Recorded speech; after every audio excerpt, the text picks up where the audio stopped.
regime in Syria is a complex and multifaceted story that spans over a decade of conflict, political maneuvering, and international involvement.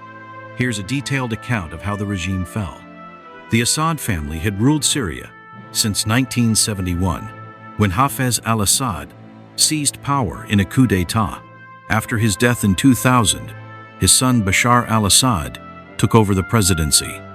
The regime was characterized by authoritarian rule, a strong security apparatus, and a cult of personality around the Assad family. The Arab Spring and initial protests. The Arab Spring, a series of anti-government protests that swept across the Arab world in 2011, reached Syria in March of that year.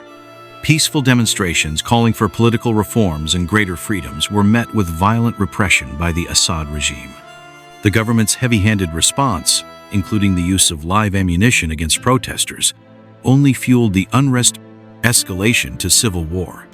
As the protests continued, they gradually transformed into an armed rebellion. Various opposition groups, including the Free Syrian Army, FSA, began to form and take up arms against the regime. The conflict quickly escalated into a full-blown civil war, with multiple factions vying for control of the country. The Syrian civil war drew in numerous international actors, each with their own interests and agendas. Iran and Russia provided significant military and financial support to the Assad regime, while the United States, Turkey, and several Gulf states backed various opposition groups. The involvement of these external powers further complicated the conflict and prolonged the fighting. The chaos of the civil war created a power vacuum that allowed extremist groups such as the Islamic State, ISIS, and Jabhat al-Nusra, later rebranded as Hayat Tahrir al-Sham, to gain a foothold in Syria.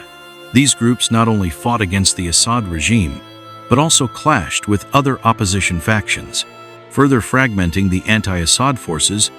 The tide began to turn against the Assad regime in late 2024.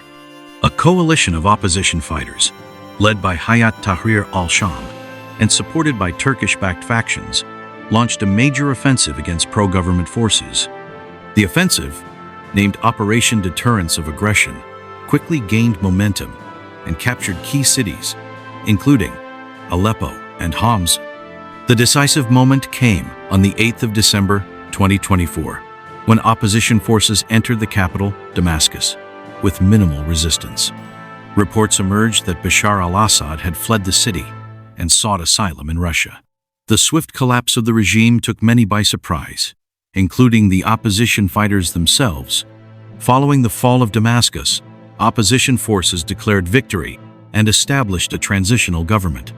The new government, led by Hayat Tahrir al-Sham, faced the daunting task of rebuilding a country devastated by years of war.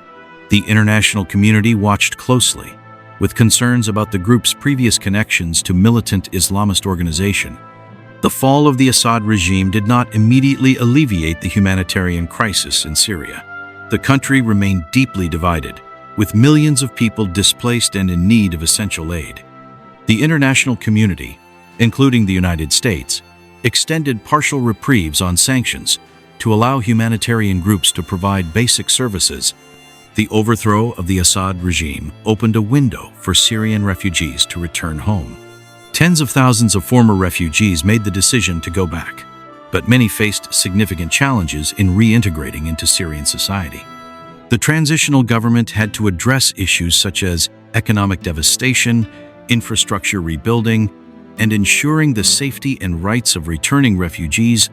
The fall of the Assad regime marked the end of over 5 decades of authoritarian rule in Syria. The conflict that led to its collapse was characterized by immense suffering, international involvement, and the rise of extremist groups. The future of Syria remains uncertain, with the transitional government facing numerous challenges in rebuilding the nation and ensuring lasting peace